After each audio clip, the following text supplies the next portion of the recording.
Leave it be. This is for your Zen, moment of Zen here. Just enjoy yourselves. Okay, please rise for invocation by Councilmember Brazington, followed by the Pledge of Allegiance. Thank you. Would you join me in prayer, please? Dear Lord, we gather today to give thanks as always. We also ask, as we always do at this time, for strength and wisdom and for guidance as we contemplate the various affairs and needs of our beloved city. Of particular importance, we give thanks to you today for the manner in which our community has come together in recent weeks in the aftermath of Tropical Storm Helene, particularly to thank those hardworking men and women who in such various ways performed their roles and duties to help bring us together and provide the much needed relief in the storm's aftermath. We thank you for your many blessings. We ask you to guide us to be attentive to the needs of others, and we lift this prayer in your name. Amen. Amen. I pledge allegiance Allegiance to the flag of the United States of America and to the republic which it stands, one nation, under God, indivisible, with liberty and justice for all. Thank you very much. Clerk will call the roll. Oh, wait 1 second. Councilmember John DeWorke. Councilmember Lillian Fleming. Councilmember Ken Gibson. Here. Councilmember Will Brazington. Here. Councilmember Russell Stahl. Councilmember Dorothy Dow. Here. Mayor Knox White. You have the minutes of October 14th, which will stand approved as submitted unless there are any objections. Thank you very much. I'm going to ask for personal privilege to rearrange things a little bit in the agenda tonight because I have to, absolutely must leave early tonight. But I do not want to miss the long-awaited presentation by the city manager on Hurricane Helene's response. And we have all the city staff here too. I don't want to miss that as well. So if no objection from council, we're going to move to that matter on the agenda first. Madam Manager, thank you. Thank you, Mr. Mayor. Good evening.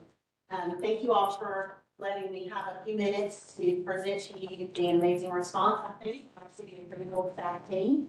Many of whom are here tonight. You know, the last time I stood at this presentation, at this podium and gave a presentation, it was during State of the City, which took about an hour. So I would encourage everyone to get comfortable. And I did ask him before, so how long is this going to last? Said no more than 20 minutes. said Y'all are 20 minutes, so, no more than okay. 20 minutes. All right, I can still miss But 20 minutes. with that, we will go ahead and get started. I will just thank our communications team for the very beautiful presentation that they put together tonight, the PowerPoint presentation. We will post it on our website tonight following the meeting, and a special thanks to them, in particular, Lauren Tedeschi. So it's hard to believe that it's been a month, if you can believe it, since Hurricane Helene. It's also amazing to consider the amount of work that has been done in that time frame. You're going to hear a lot tonight about the city's response during and especially after Hurricane Helene. But equally important to highlight are the significant efforts of our teams to make sure we were as prepared as possible for what was to come. What's especially important to remember is that in the midst of our storm preparation efforts, just days before the hurricane, we were hit with a microburst. The microburst caused flooding and downed trees, with much of the damage centered around downtown. Crews worked as quickly as possible to remove the debris as our operations teams staged equipment, fueled vehicles, and worked with the Greenville County Emergency Management Division to open the Emergency Operations Center. By Thursday, Public Works was on 12-hour shifts. Solid Waste was running their routes, and crews were actively addressing blocked roads, clearing drains, and responding to open work orders from the microburst. Programs and events were canceled, and the decision was made to delay opening city buildings and starting bus service the following day. On Thursday evening, Cleveland Park and the River Street underpass were closed, and we continued to monitor the rise of the Reedy River. Trees fell on 2 homes overnight, and by the early morning hours of Friday, streets all over the city were closed due to flooding and downed trees and power lines. Water was in the Stone Avenue Fire Station, and most city facilities were without power. In fact, 97% of the county was without power. Most traffic signals weren't working and were forced to prioritize signals for power. All off-duty fire and police personnel were recalled. Fire crews would respond to hundreds of incidents over the next 24 hours, the largest number of incidents on day. including multiple water rescues. On October 11th, they will have responded to nearly 1,200 emergency incidents as part of Hurricane Helene. In the coming days, fire department chainsaw crews played a vital role in our efforts to get streets cleared and reopened. They also helped ensure the safety of some of our most vulnerable residents by visiting senior living and residential facilities to evaluate needs. Our fire marshal and his team went to all of our senior living facilities within the entire city. Like the fire department, the police department was also responding to emergency incidents, and by Saturday evening, they had received 361 calls for service, with half of those coming between 6 a.m. and noon Friday morning. Once the immediate threat was over, the police department helped ensure the safety of drivers and citizens with medical needs who sought shelter at the wellness arena and protected our valuable fuel supplies. With the influx of outside agencies and dignitaries in the initial weeks after the storm, they also facilitated the deployment of utility providers and provided protection for those who traveled to Greenville to survey the damage. Once the storm passed, cleanup began in earnest. Crews were dispatched as soon as it was safe to do so, and the goal was to clear at least one lane of every street as soon as possible. Our Public Works team acted quickly to secure a third-party contract under emergency procurement to assist with road clearing and debris hauling. By Saturday, we had finalized a contract with the debris hauler and a debris monitoring group who are here with us tonight, which would prove to be a game changer in our response efforts for our community. Through our first responders and Public Works crews were the most visible, our parks, recreation, and tourism personnel were hard at work behind the scenes. Zoo staff spent Thursday night on site to ensure the safety of the animals, and once they were able to care for the animals' immediate needs, they began working to clear pathways of smaller fallen trees. Early Friday morning, flooding at the Lawrence Road Maintenance Shop and Unity Park forced our parks personnel to relocate to City Hall to weather the remainder of the storm, but they were soon dispatched downtown and along the Swamp Rabbit Trail to begin clearing tree limbs and debris. City parks remain closed to allow crews to conduct cleanup work safely. However, thousands of people were flocking to downtown and disregarding barricades, so once it was deemed safe, the decision was made to open Falls Park Saturday afternoon. Meanwhile, other parks, recreation, and tourism personnel were tackling cleanup at Gower Park and working with community partners like the Greenville Drive, Visit Greenville, and local restaurants to coordinate meals for frontline staff and deliver donated water and ice to the Emergency Operations Center. Along with the Bank of America Fall for Greenville Board, they also faced the difficult decision of whether to postpone Greenville's largest festival. In the initial aftermath of the hurricane, approximately 97% of the county was without power and most traffic signals did not work, as you well know. This posed an immediate threat to the general public and to everyone working to clear our roadways of trees and debris. Only 1/3 of the signals in the city were operating, and we were forced to prioritize which signals would receive the 18 generators we had available. We were able to procure 50 additional generators that Saturday, and the traffic engineering team worked all day Sunday to pre-wire the signal cabinets to prepare for the arrival of the new generators. As signals came online, the generators were moved to new locations. I think this was one of the most visible things that people saw the city do throughout this process. And unfortunately, 10 generators were stolen throughout the event. Engineering also assisted with the inspection of our bridges and determined that a significant number of bridges would require emergency repair in the next few months or replacement in the next few years. And you can see those listed on the slide in front of you. One of the things I'm most proud of is how well and often we communicated with our citizens. As you'll see in a moment, countless people from outside our city limits came to rely on us for the most transparent, up-to-date information in the days following the hurricane. With the majority of the community without power, we had to be strategic in how we communicated and decide how to best share the information that we had. In addition to social media posts, which include photos, video, and live broadcasts, we also reached residents using our text messaging program and email alerts. Just 3 days after the storm, the solid waste staff was determined to service our solid waste routes like it was a normal week. And on Monday, all but one customer of our Monday routes received their weekly trash, recycling, and as a special service provided by the city, bulk waste pickup. And I have to tell you that to be able to do that 3 days after that storm was an incredible feat by our solid waste team. And they missed one house, not because they couldn't get to it, but it had a down power line on the trash receptacle. And we didn't know if it was a live power line or not. It could have electrocuted our team had they chose to pick that waste up. We worked with the homeowner, and as soon as the power line was removed, we went and picked up their trash, I think the very next day. That is the only service disruption that we are aware of that occurred in any solid waste pickups after Hurricane Helene. Our solid waste team went on the complete, all of their collection routes for the remainder of the week. Beginning at 7 a.m. on Sunday, the city's debris removal contractor began pushing debris to the sides of the roadways, and that work continued for several days.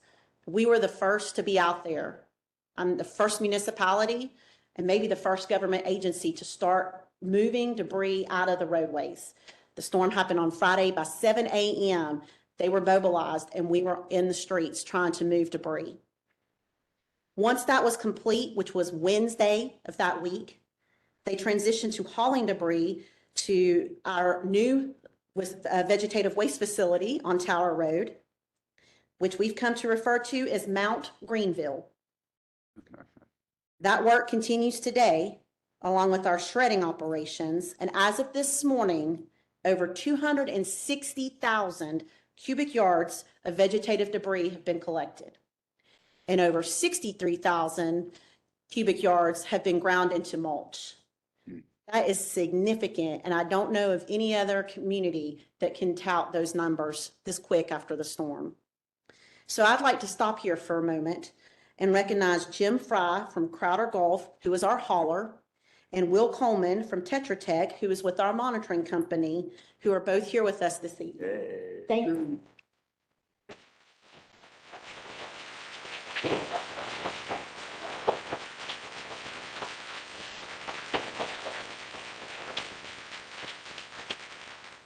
They have been tremendous partners to us. Yeah. Fortunately, the damage at the Greenville Zoo was not extensive, and we were able to open the zoo just a week after the storm. 800 guests visited the zoo over the weekend it reopened. Though Unity Park flooded, just as it was designed to do, we were able to open the park on Monday, and by Thursday following the storm, the Swamp Rabbit Trail had been cleared. Additionally, 23 of our neighborhood parks were reopened by the Saturday following the storm. One of the questions I've been asked the most is how many trees have we lost to the storm? Between the trees that we lost in the parks and the fallen trees that have been reported, it's in the many, many thousands.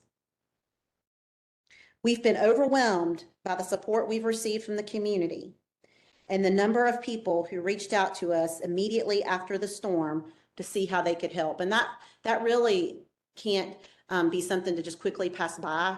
We have just had tremendous community support. We've had so many people reach out and thank us for the work that we're doing. We've had so many people in the community ask us what they could do to help. We still are receiving offers and calls of it even today. I received a text message this morning from someone once again thanking us. Dave sent me an email this afternoon of another person thanking us. It's just been tremendous, the amount of community support that we've received following the hurricane. And we are really thankful to our community for that. In addition to the volunteers that we've utilized over the past month, we've also partnered with the United Way this past Saturday for a special fall edition of Hands-On Greenville Day to work in several of our parks. All of the available volunteer slots were filled. One of the most positive things to occur in the aftermath of the storm was the opportunity to bring the TD Saturday Market back on October 5th. It was a great atmosphere that day. Many of the vendors sold out, and by popular demand, in the absence of fall for Greenville, we held the market again the following Saturday. To respond to the ongoing requests from the public for ways to help those affected by the hurricane, we partnered with United Way on 2 Pack the Penske events where market attendees could donate items or money toward the relief effort. After suspending service for the first 2 days, thanks to the efforts of our cleanup crews, Greenlink was able to operate on reduced hours and within a week had returned to normal service. Our efforts spanned all city departments, and we worked to restore our community and do everything we could to help residents and business owners with their recovery. In addition to teaming up with the planning department to document the conditions on every street, the building department opened on Saturday and Sunday after the storm to answer questions, accept permit applications, and perform inspections. Storm-related applications were prioritized, and no permit fees were charged for storm-damaged properties. And we're continuing to do that. For anyone who's listening from the public, we have waived all building permit fees for any work related to the hurricane damage. And we hope that you will vote later tonight to approve the ordinance that would allow for us to waive all certificates of appropriateness for hurricane damage. We've been waiving those. That ordinance would be retroactive, but we are doing everything we can to ensure that anyone who is impacted by this storm has the ability to build back as quickly and efficiently as possible. Storm-related applications were prioritized, and we will have no permit fees that will be charged for storm damaged property. Building personnel also worked with engineering to perform damage assessments of all the properties in the floodplain. So we have about 280 properties that are in the floodplain in the city of Greenville, and every single one of those had to be assessed immediately following the storm for us to stay in compliance with our floodplain insurance, the National Floodplain Insurance Program. And we completed all of that and have reported back on what we found through structural loss. I think we had 13 structures that were majorly impacted by the storm and about 52 that had minor impacts from the storm, of those that we assessed that were in the floodplain. The Greenville City Economic Development Corporation staff assisted with our federal partners with the opening of a business recovery center and helped coordinate the visit from the SBA administrator. They also worked with our communications department to create a resource page for businesses. As I mentioned earlier, and as you can see here, people were flocking to the city's social media pages because of the quantity and quality of the information we were providing. In addition to their social media content, the communications staff also fielded calls from citizens, assisted other departments with their social media accounts, and translated content into Spanish. When we were asking, in addition, later tonight, you will see that we are asking the public to share their feedback on our emergency communications in a survey. The results will be used to guide our efforts for the next emergency. And one department that you may not have seen photographed in any of the photographs or videos after the storm was communications, because they were behind the scenes helping us get all of the word out to the community about everything that was happening. And we put out during the storm 3 daily updates minimum every day on social media for the first 4 or 5 days. And then we would send a couple to you all, and then those would go out on social media. But we were, for at least the first week, everything that was going on social media was related to storm recovery efforts.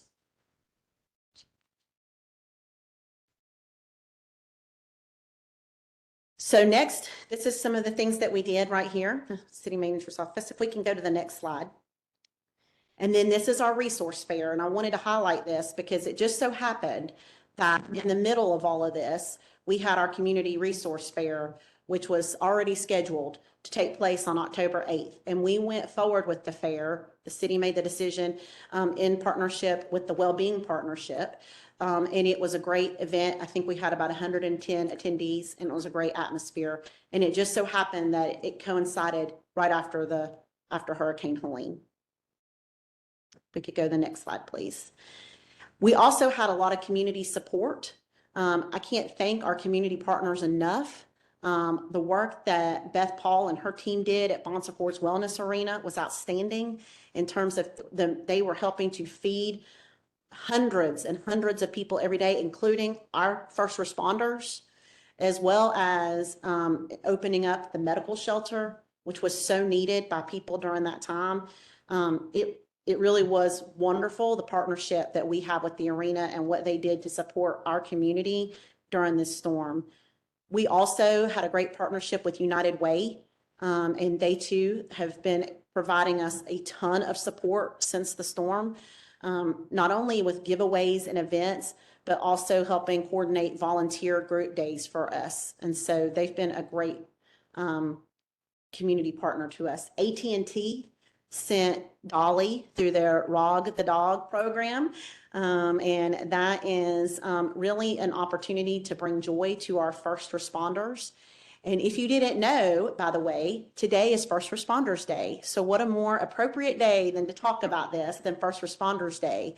And I think that it would be, I would be remiss to not mention that I think that there is an effort with public works departments across the country for public works teams to be recognized as first responders.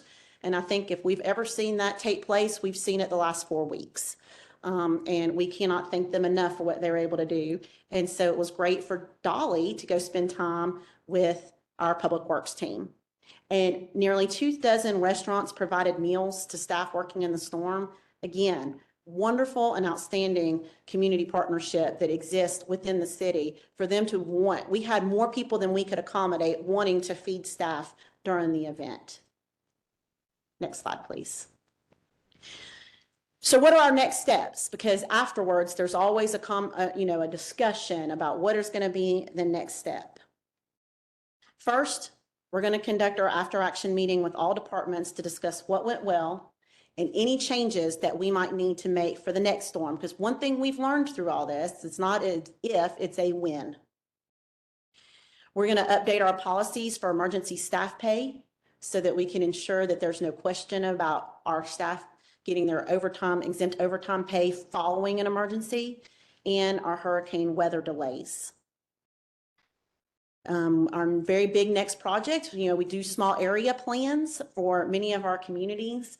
Well, we're going to do a small area plan for tree replacement. Obviously, that is one thing that really impacted our community was a significant loss of tree canopy. And we want to be very methodical and thoughtful about how we approach tree replanting in our community. And we want to do that through a small area plan for our tree canopy replacement. And that will be led by our PRT team. We want to meet with our utility providers to discuss coordination and communications. If I do say so myself, I think the city's communications might have been a little better than others, but we want to talk about that and how we can work together on coordinating and communicating things for our utility providers. We want to talk about needed improvements to the power grid and what the community would like to see from us on that, and talk about utility planning for the future. And I anticipate this to be a very detailed and involved discussion that will take several hours, and we will plan for that in early 2025. And then we want to ensure that we continue to maintain relationships with the contractors that respond during the storm.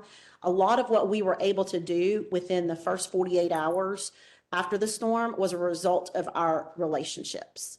We were able to get our generators through relationship. We were able to get Tetra Tech and Crowder Golf through relationship. We were able to work with community partners because of relationship. And I think it just goes to show the power of relationship and working within your community, supporting your community partners. And we want to ensure that we maintain those strong relationships moving forward, because it really did make the difference for those of us that were in it from, during all of it, to see how much they were able to help us throughout the process. The other thing that I would like to say before we conclude is that I cannot end this presentation tonight without saying thank you to the 1,053 staff members that work for the city of Greenville. This could not have been possible without them. Our incident commander for the storm was Chief Brian Horton. And our Public Works Director, Dave Derrick, he has led all of our recovery efforts with our vegetative waste. And everyone in the senior leadership team and everyone in the city of Greenville staff, they deserve a thank you because of the tremendous amount of work that they've done and just their dedication. We had staff members who lost their homes. We had staff members who were greatly impacted by the storms, and yet they still came to work every day. And I can remember the second Saturday after the storm, we were working and our crews, we asked people, Public Works, to volunteer that Saturday because everybody had been working. You got to remember, since the microburst, and it started for us 3 days before the hurricane, not at the hurricane. I can't believe the number of people that volunteered to work from Public Works that Saturday to go out and help because they wanted to get the community back together. They wanted to help. And we were still at that point dealing with a lot of down power and down communications. We had the vegetative waste that was under control, but we were still dealing with a lot of those issues. We were out and about throughout the entire storm. I can't tell you how many times I was out on different roads. I know that Dave and Ben from Public Works were on different roads. Our traffic engineering team, they were out at 5 o'clock in the morning, checking the lights to make sure all of our signals were working before rush hour started. I had 40 personnel from the city that are not first responders volunteer to do reconnaissance for us the first Monday after the storm. So we could go in and have staff document the worst streets in the city that still needed our attention. There's not a department or staff member on this city team that doesn't deserve our thank you for their work and their dedication and the countless hours that they have sacrificed over the last 4 weeks to put us back together. And it would be impossible to mention everyone or every department, but I would just want to say that I owe a tremendous debt of gratitude to the entire city of Greenville staff team.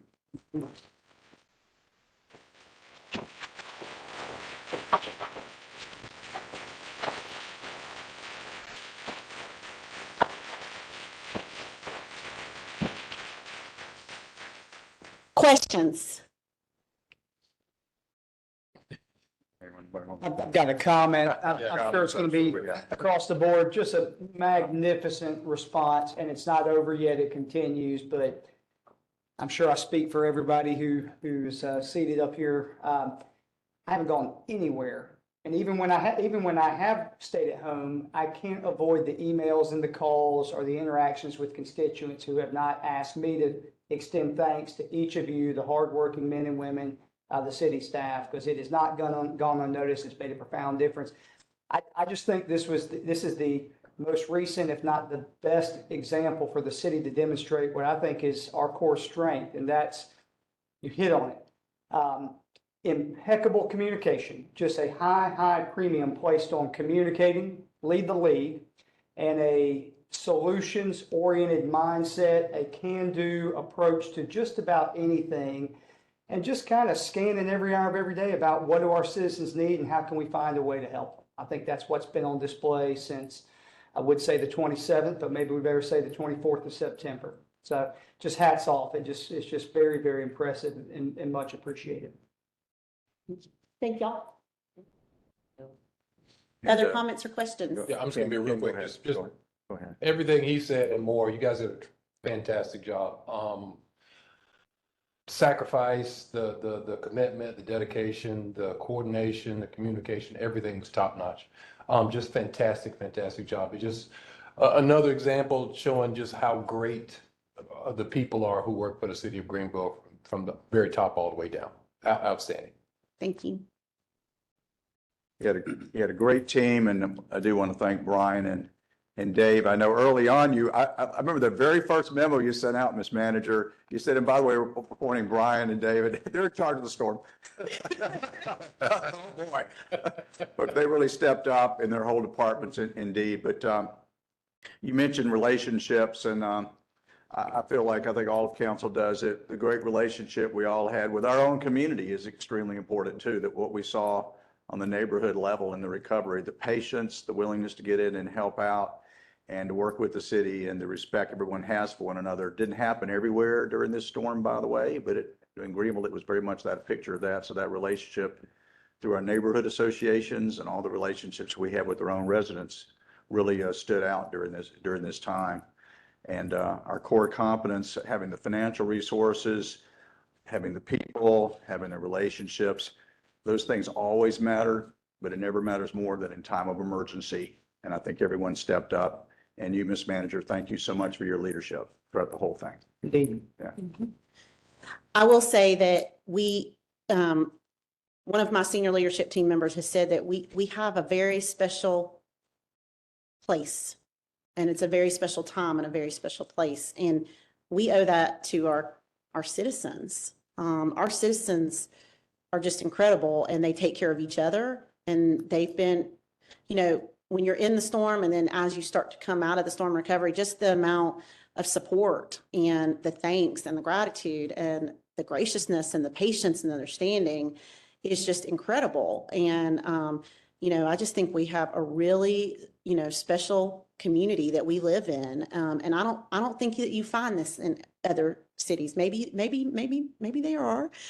But I feel like, we just have such a great populace that lives here in the city, and we're very fortunate. And because you're right, Mr. Mayor, even if you don't always agree eye to eye on every single thing, during this hurricane, I didn't hear of any negative stories. It was nothing except neighbor helping neighbor, neighbors wanting to help the city trying to help neighbors. Yeah.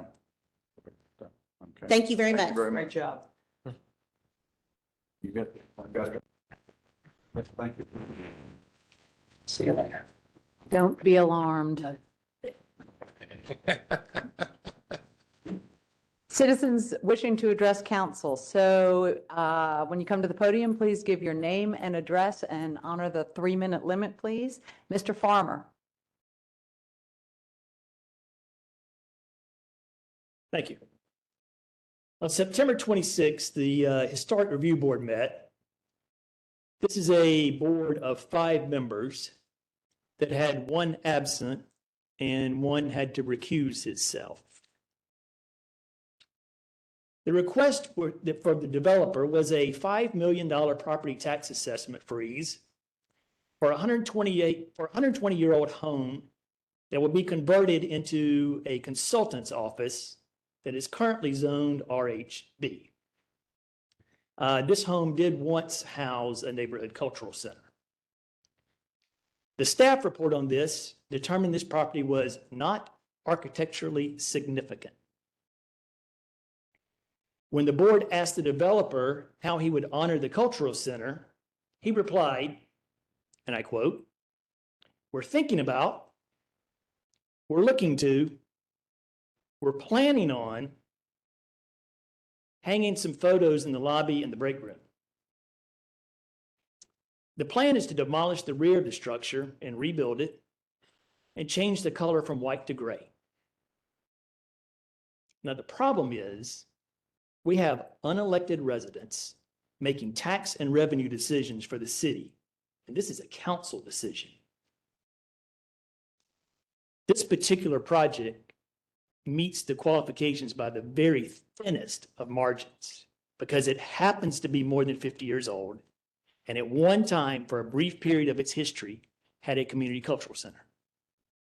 The solution is Section 19-6.2.16, Section A, Line 2 states a historic property seeking a special tax assessment for rehabilitation of historic property under Article 4 of the City of Greenville Code of Ordinances and which is not already listed on the National Register of Historic Places or within a preservation overlay district at the time of application must receive local landmark designation prior to approval of the special tax assessment. This council could correct this by switching this one paragraph to section 19-6.2.17, section 1, line B, and remove the words local landmark designation and replace them with historically significant structures. This change would place the final approval of taxing with council rather than an unappointed board, or rather than an appointed board who has no background in taxing. All I'm asking, guys, we do the same process that we're currently doing.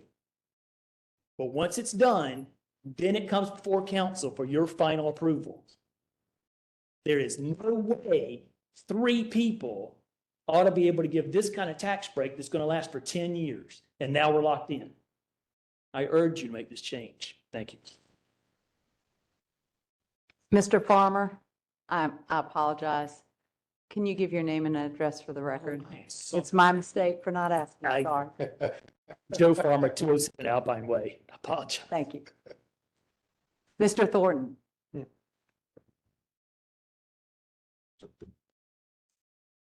Name and address for the record, please. Minister Clarence Thornton, reside at 114 Dorothy Street, Greenville, South Carolina. I'm here to talk about 15C, where we're talking about signs in city council. Now, I remember not long ago when we was fighting for Martin Luther King holiday, one of our peaceful protests was just to have a sign that says this: vote for MLK. Vote for MLK. I don't see how that's disturbing a meeting. I don't see how it's doing anything other than having nonviolence, people protests. Other people just saying, vote for MLK. So when one person stands up and says something, now we want to change the whole dynamic. I go back and I look at Rosa Parks. How she just says, look, all throughout our history, we had small signs that says, look, no voters, vote for this. No riders on the bus. And now some of the people that are making the decision voted for this thing, they're not here. So how do we supposed to protest? Is this what our founders of our forefathers said, George Washington and all this? That we're not supposed to protest? Is this what we come to as America? She didn't want to give up her seat. So the first thing they said, well, let's pass laws on Rosa Parks. Let's throw her in jail. Let's arrest her. She said, no, many people fought for us to have rights. They just passed the 1954 separate equal board law. And they said, no, she stood up. And one of the things they did was pass laws. And guess who did it? City council. City council. They passed the city ordinance. Said, no, you can't ride in that section of the bus. Well, that's the neutral section. We're supposed to be allowed to stand in that part. And I look at Augusta Road, how they sometimes protest. They have signs that say vote for this and don't vote for this. Nobody would come up with the law and say, hey, you can't have that sign here.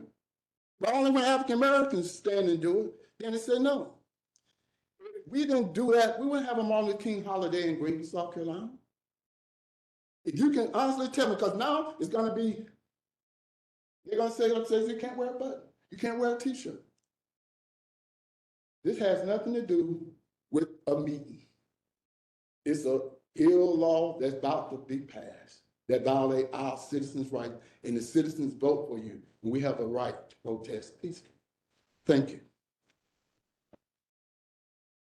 Thank you. Ms. Wells, is Kimberly Wells? Not here? Okay. We have some recognitions and appointments for boards and commissions, so we'll start and go through our recognitions of outgoing members first, and I'll call on Councilmember Stahl first. Yeah, I'd like to provide some appreciation for service on the Accommodations Tax Advisory Committee. to Joe Heinman. He's served since October 1, 2020. So thank you, Joe. I don't think I saw you. Don't think I see him. I see him. Okay. Councilmember Brazington, Board of Zoning Appeals. Sure, on behalf of council, very pleased to extend sincere appreciation to Krish Patel for his service on the Board of Zoning Appeals. Krish will complete service dating back to the summer of 2021, so we thank you. Okay, and I have the next one for Greenville Housing Authority, Peter Byford. That's you. I thought so. Good to see you. Peter Byford, we really thank you for your service serving on the Greenville Housing Authority since October 1st of 2014. Thank you. Very great service. We appreciate you. Great job. Councilmember Brazington. Me again. All right. Additional thanks and appreciation. I don't think she's here. Want to recognize and thank Walker Smith for her service to the Greenville Transit Authority. Walker has served GTA since the spring of 2021. So Walker, thank you for your service. Public Safety Citizens Review Board, Councilmember Gibson. Angela Rodriguez, is she here? Well, it is my great honor to thank Angela for her service on the Public Safety Citizen Review Board. She served honorably since January 1st, 2021. And that's it. Richland Cemetery Advisory Committee, Councilmember Brazington. Back again. This time we thank and recognize Theo Mitchell for his longstanding service to this particular advisory committee, dating back even a longer period of time to 2018. So Theo, thank you for your service. Okay, and the last two I'll handle. Firefighters Pension Fund Board of Trustees, Brian Barker. Brian Barker not here, served since January 14th of 2013. My gosh, that's a long time. Thank you, Brian Barker. And also on the Community Development Advisory Committee, fondly known as CDAC, we thank Maggie Morton. Is Maggie Morton here? Maggie Morton, who has served since November 1st of 2022. Thank you all very much for your service. And then onward to new appointments, Accommodations Tax Advisory Committee, Councilmember Stahl. Yeah, my first recommendation is to the Accommodations Tax Advisory Committee, and I'd like to recommend the appointment of June Wilcox in the at-large position, and the reappointment of Kayleen Neo, representing hospitality, and Heather Metters Whitley, representing lodging, each for a full 2-year term, beginning November 1, 2024, and ending October 31st, 2026. I'd also like to recommend the appointment of Mary Hipp, representing Metropolitan Arts Council, and Dave Edwards, representing Visit Greenville SC, each to a 1-year term beginning November 1st, 2024. Thank you. Board of Zoning Appeals, that's me. I recommend the appointment of Al Horrigan. Need to vote. Oh, I'm sorry. We need a motion and a second for each I'll one. make the motion to approve the recommendation. Second. All in favor? Aye. Board of Zoning Appeals, Al Horrigan. Is he here? I thought, there you are. I recommend the appointment of Al Horrigan and the reappointment of Matthew Prater, each to a full 3-year term beginning November 1st, 2024 and ending October 31st, 2027. Need a motion and a second. So moved. Second. All in favor? Aye. Greenville Housing Authority. I'd like to Mr. recommend Gibson. the appointment of Matt Grandy to a full 5-year term beginning November 1st, 2024 and ending October 31st, 2029. And I think I saw Mr. Grandy here. Here. Yeah, Oh, there he is. Okay, need a motion and a Make the second. motion. Second. Second. All in favor? Aye. Aye. None opposed. Greenville Transit Authority. Boy, you just have the hot seat today. I've got, Greenville Transit Authority, Councilmember They Brazington. like it. I see he's in the audience as well tonight. It's my pleasure to present the recommendation of Mr. John Slipke to fill a term on the Greenville Transit Authority beginning November 1st, 2024 and running 3 years through October 31st, 2027. Need a motion and a second, please. So moved. Second. All in favor? Aye. None opposed. Public Safety Citizen Review Board, that's me. I recommend the appointment of Katie McNicholas Winburn and the reappointment of Horace Butler. I don't see Horace here. Is Katie here? Okay. Each to a full 4-year term beginning November 1st, 2024 and ending October 31st, 2028. Need a motion and a second. approved. Second. Second. All in favor? Aye. Aye. None opposed. Okay, thank you all. We And for those who are here, we thank you for your Thank service. And there's more on the backside. We're not done yet. But wait, there's more. Richland Cemetery Advisory Committee, Councilmember Gibson. I'd like to recommend the appointment of Robert Kuhn, Sonia Dakers, and Michelle Simmons, and the reappointment of Jenny Lamont and David Mitchell, each to a full 2-year term beginning November 1st, 2024, and ending October 31st, 2026. Any of them? Second it. Any of them here? No? Okay. Motion and second, we have that? Yep. All in favor, say aye. Aye. Aye. I'd like to recommend to the South Carolina Technology Aviation Center Board of Directors, I'd like to recommend the reappointment of James McKissick to a full 3-year term beginning November 1st, 2024, and ending in October 2027. Make the motion? Second, please. Second. All in favor, say aye. Aye. Firefighters Pension Fund Board of Trustees, I recommend, sitting in for Mayor White, the reappointment of Nelson Arrington to a full 4-year term beginning November 1st, 2024, and October 31st, ending October 31st, 2028. This So mo- seat is a mayoral appointment. So moved. Second. All in favor, say aye. Aye. Aye. I don't even need to, if we know that. Do we need that? Okay. Community Development Advisory Committee, still fondly known as CDAG.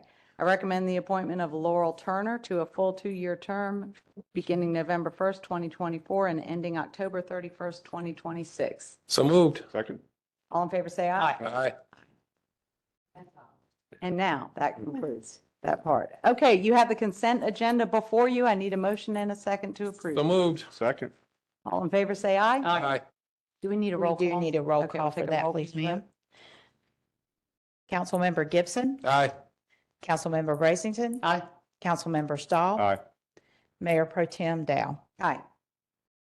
Vice Mayor Pro Tem. It's a mouthful, I know. New business, item 15A. An ordinance to expedite recovery efforts in the aftermath of Hurricane Helene by temporarily suspending the requirements for a certificate of appropriateness in sections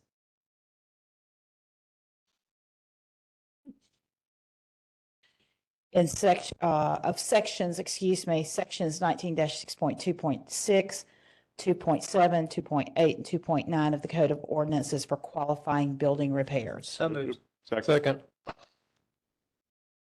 Any questions or discussion? Okay, roll call vote. Councilmember Gibson, Aye. Councilmember Brazington, Councilmember Stahl, Aye. Vice Mayor Pro Tem Dow. Aye. Resolutions, new business, item 16A. A resolution to approve for certain certifications regarding an abandoned building and an abandoned building site according to South Carolina Code annotated section 12-67-100 at 250 North Church Street. Motion to approve? Second. Sam looks eager. Sam's at the podium. Uh-huh. Let's hear it, Sam.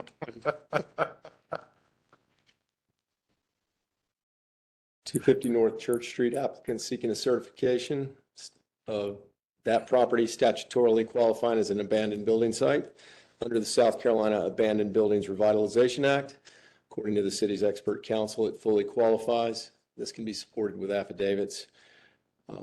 Economic impact, $130 million mixed use on what has been a blighted site, abandoned for 3 decades approximately, creating 1,600 jobs. Based on that, staff definitely recommends certification. So this is a project we've talked about a lot. And I think in that packet, there's a picture of the old There auditorium, is, which going is, to go next. seems like yesterday. Let's go to that next one. So following the implosion of the building almost 30 years ago, Memorial Auditorium, what's left completely intact was the structure of a 50,000 square foot fallout shelter and basement, which served many, many purposes, from locker rooms for Furman basketball to staging area for contestants of the Miss South Carolina pageant. Actually had an elevator that led down there. So it was not just structural or foundational, but was a highly used facility. Is there a next slide? I really No thought there's fiscal a impact. discussion. I do think this is a catalytic project for that area. We've been waiting for this for a really long time, and I want to underscore, these are state tax credits only. There's no property tax relief included in this. Appreciate all the work you've done on this. It's really exciting to see this coming out of the ground, hopefully in the near future. So all in favor, say aye. Aye. Aye. Opposed? And it passes. 16B. A resolution to consent to the establishment of a multi-county business industrial park designation for property within the city limits and located at 215 Innovation Drive for the benefit of Donaldson Company, Inc. Motion approved. Second. Sam, why don't you give a run through on that? Okay, Project Power, the Donaldson Company. This is a life science technology company seeking a resolution to consent to the establishment of a multi-county business park for property within the city limits at 215 Innovation Drive. It's approximately 4.5 acre site on the Clemson University ICAR campus, Flex Lab 1. It'll generate $9.1 million capital investment over the next 5 years. The jobs have average salaries of $72,000, which is $18,000 higher than the average South Carolina per capita income levels and $15,000 higher than the Greenville city. This will be a research and development facility around revolutionary membrane technology, accelerating early stage cell and gene therapies. Other data if needed, but again, staff recommendation is approval of this formal consent. Any questions? Again, very exciting to see this come to CUI CAR. Right. A lot of potential in that area. What's that donut hole to the west of the site? What's the, You know, that is not located on the campus itself. It's all right. And I'm not sure if It's that's okay. Hollingsworth Parks. it's Fairway Forward. Right. Okay. Okay, got it. Okay. All in favor, say aye. Aye. All right. Aye. Opposed? None. Madam City Manager, Yes, ma'am. Sam. Vice Mayor Pro Tem, I hope I got that right. It's a mouthful. Just a couple of things. First, we know that Halloween is Thursday and our teams through PRT, Public Works, are working very hard to make sure that all the streets are as clear and safe as we can be for Halloween on Thursday. So thanks to our crews who are working on that. We do have all of the Halloween block party closures that we've shared with all of you. So you should have that information if you need it. But if anyone is listening at home and has any worries or concerns, please feel free to reach out to me so we can go and look at it, make sure we're doing all we can to make sure that everything is ready for Halloween on Thursday. And then next weekend, not this weekend, but next weekend is Fall for Greenville. And so we are excited about that. And I think we were able to get 74 of the 85 bands. Is that right? Something around there. So we think 74 of 85 of the bands rebooked for Fall for Greenville. So it really shouldn't impact our event at all with the reschedule. So I know our team is really excited about that. And we encourage everybody to come out and enjoy a beautiful fall weekend in Greenville. And we think that a lot of people will enjoy it. The city was named the Hill Institute's Partner of the Year. So we really appreciate that work to be named Partner of the Year. And we want to thank Furman for having us and having city employees attend yesterday's exhibition ball game against Auburn, and to recognize the city of Greenville staff for their efforts throughout the hurricane recovery, and to honor the Friends of Greenville Park and Brooks Playground with all proceeds from the event to go to that project. So those are my updates for the evening. That's all I have. Very exciting. I will say for those music fans, Mr. Gibson, there is a Fall for Greenville 2024 playlist on Spotify. Listen to Check it that and out. you'll hear who's coming. I will be checking it out. Fall for Greenville 2024, search on Spotify and you too will have that playlist. It's a lot cooler than me. Okay, meeting adjourned. 6:24.